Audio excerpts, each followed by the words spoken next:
Konflik di Papua telah menjadi salah satu isu yang kompleks dan kontroversial di Indonesia. Wilayah Papua dengan kekayaan alamnya yang melimpah telah menjadi sumber ketegangan antara pemerintah Indonesia dan sebagian masyarakat Papua yang menginginkan kemerdekaan atau otonomi yang lebih besar. Konflik tersebut mencakup berbagai isu, mulai dari hak asasi manusia, ekonomi, budaya, hingga politik. Kelompok separatis yang disebut KKB atau OPM sangat aktif dalam gerakan untuk meraih kemerdekaan atau otonomi yang lebih besar bagi Papua.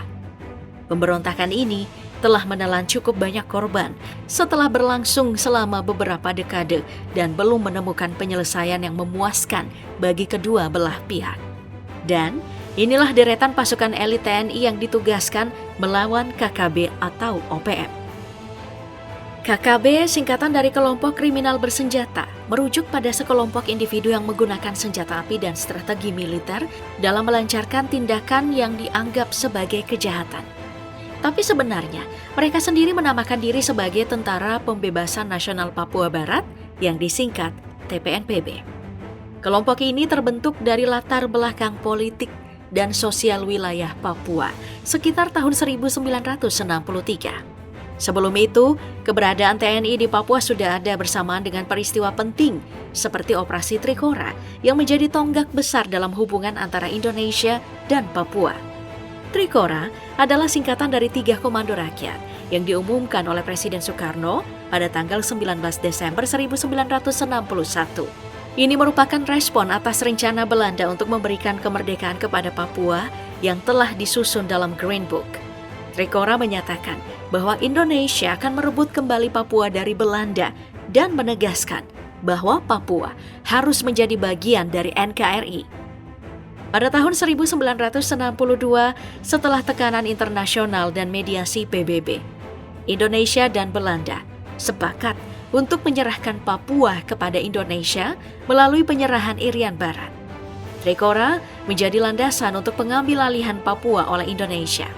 Sejak itu, isu politik, hak asasi manusia, serta masalah sosial dan ekonomi memengaruhi hubungan antara pemerintah pusat dan masyarakat Papua. Kelompok separatis mulai bermunculan mengadvokasi kemerdekaan atau otonom lebih besar. Beberapa menggunakan kekerasan dan senjata. Mereka terlibat dalam serangkaian serangan terhadap aparat keamanan dan warga sipil, termasuk penyerangan terhadap pos-pos polisi dan proyek-proyek infrastruktur. Tujuan KKB ini bervariasi, mulai dari kemerdekaan Papua hingga otonomi lebih besar dalam NKRI, juga kontrol sumber daya alam. Pemerintah Indonesia telah menanggapi kegiatan KKB atau OPM dengan beberapa langkah tegas. Salah satunya adalah dengan menetapkan KKB atau OPM sebagai terduga teroris, menegaskan bahwa tindakan mereka melanggar hukum dan mengancam keamanan nasional. Keputusan ini memungkinkan pemerintah untuk menggunakan alat-alat hukum yang lebih kuat dalam menindak KKB atau OPM. Selain itu, pemerintah telah mengirimkan pasukan elit TNI untuk menangani situasi keamanan di Papua dengan lebih efektif. Langkah ini bertujuan untuk menekan aktivitas KKB atau OPM dan menjaga stabilitas wilayah, serta memberikan perlindungan kepada warga sipil yang terancam oleh tindakan kekerasan kelompok ini. Nah, yang pertama ada pasukan setan atau Yonif 315 Garuda, yang merupakan pasukan elit TNI Angkatan Darat yang dipimpin oleh Maijen TNI Eka Wiharsa. Maijen TNI Purnawirawan Eka Wiharsa yang memimpin pasukan setan memiliki latar belakang yang kaya akan pengalaman dalam berbagai bidang dan kesatuan TNI Angkatan Darat. Setelah memulai karirnya dari Akademi Militer pada tahun 1986, ia telah menduduki beberapa jabatan penting di Angkatan Darat. Pada tahun 2018, ia menjabat sebagai Gubernur Akmil dan kemudian sebagai Wadan Kodiklat Angkatan Darat. Jabatan terakhirnya sebelum pensiun adalah sebagai Asisten Operasi Kasat pada tahun 2021.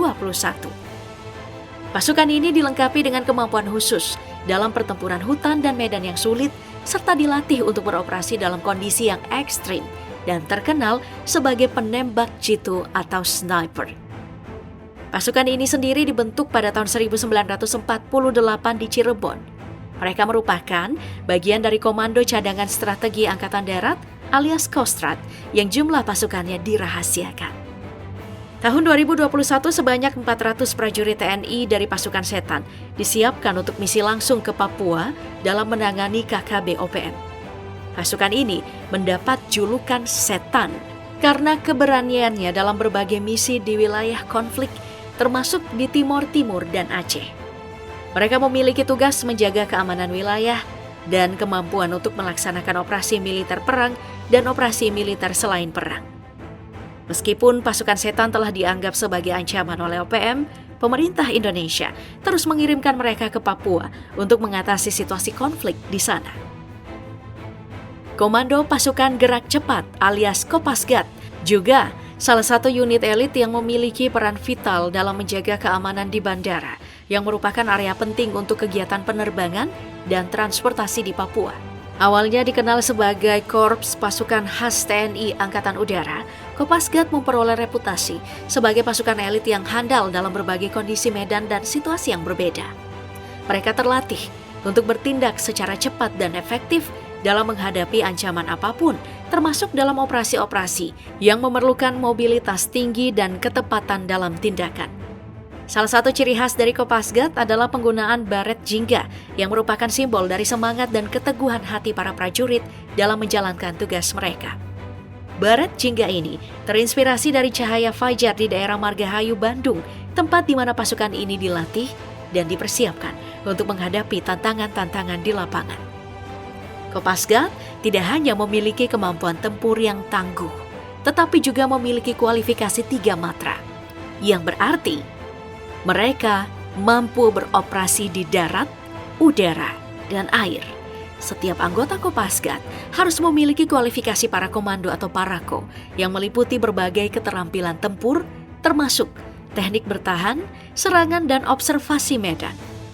Selain itu, Kopasgat juga memiliki kemampuan khusus dalam operasi pembentukan dan pengoperasian pangkal udara atau OP3U yang bertujuan untuk merebut dan mempertahankan pangkalan udara, serta menyiapkan pendaratan pesawat dan penerjunan pasukan dalam situasi yang mengancam.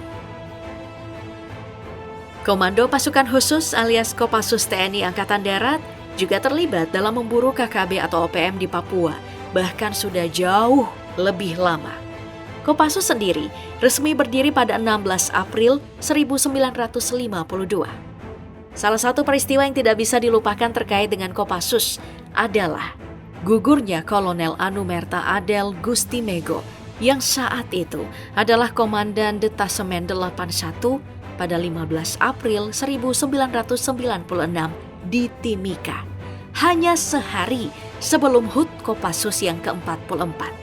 Keesokan harinya, Brigjen TNI Prabowo Subianto selaku Danjen Kopassus saat itu memimpin upacara pemakaman sejumlah anggota Kopassus, tepat pada hari jadi Kopassus yang menciptakan peringatan ulang tahun yang pahit dan sulit dilupakan. Kopassus kala itu menjalankan operasi Mapenduma yang merupakan operasi pembebasan sandera terbesar dan terberhasil yang pernah dilakukan oleh Kopassus pada tahun 1996. Sebanyak 26 sandera yang merupakan peneliti keanekaragaman hayati di Taman Nasional Lawrence, Papua di sebuah desa di distrik Nduga dibebaskan. Meski kemudian disebut-sebut terdapat kejanggalan dari operasi ini. Tahun 2017, pasukan Kopassus yang hanya terdiri dari 13 orang dan Rider 75130 juga pernah berhasil merebut Kampung Kimberley, sementara Tontaipur Kostrad mengamankan Kampung Bunti. Pangdam Cendrawasih memerintahkan pengamanan pos-pos separatis dan dalam waktu kurang dari 2 jam, Medan dikuasai dan kelompok KKB atau OPM melarikan diri. Evakuasi sandera termasuk 347 orang berhasil dilaksanakan dengan sukses oleh tim gabungan TNI Polri. Pasukan pengaman tetap bertugas di lokasi. Lalu pada Mei 2021, Kopassus juga pernah terlibat dalam kontak senjata dengan anggota KKB di Kampung Wuloni, Ilaga yang mengakibatkan tewasnya 2 anggota KKB. Operasi-operasi ini menunjukkan keterlibatan aktif Kopassus dalam menjaga keamanan dan menangani ancaman KKB di Papua. Next, ada pasukan elit TNI para Rider 431 Satria Setia Perkasa atau SSP yang juga memiliki sejarah panjang dalam menangani konflik di berbagai wilayah Indonesia sejak terbentuk pada tahun 1986. Sebelumnya, mereka dikenal dengan nama Batalion Infanteri 1 Brigif 3 Lintas Udara Kopassus. Pasukan ini dikenal atas kualifikasi dan keahlian mereka dalam berbagai operasi militer, termasuk penumpasan kelompok bersenjata yang mengganggu keamanan dan ketertiban di wilayah terpencil. Keberadaan mereka berawal dari markas mereka di Karyango, Kabupaten Maros, Sulawesi Selatan, yang merupakan basis operasi mereka. Secara resmi, mereka merupakan bagian dari Divisi 3 Kostrad yang memiliki reputasi sebagai salah satu divisi terdepan dalam menangani konflik bersenjata di Indonesia. Pasukan para Rider 431 SSP yang sebelumnya berfokus pada operasi di Irian Jaya, Timor Timur, dan Aceh pada tahun 2002-2003. Sekarang berada di garis depan penegakan keamanan di Papua. Mereka berperan sebagai satuan tugas Pamtas Mobile di bawah Komando Kodam 17 Cendrawasih. Pada tahun 2021, fokus operasi mereka bergeser tepatnya di wilayah Pegunungan Bintang. Tugas mereka adalah mengejar dan menangkap Lamek Taplo, pemimpin KKB atau OPM yang terlibat dalam penembakan anggota Brimob, Baratu Bahtiar Yuni Wandaru. Kejadian ini terjadi ketika Baratu sedang berjaga di pos Satgas Belukar Ops Nemangkawi di distrik Kiwirok, Pegunungan Bintang, Papua.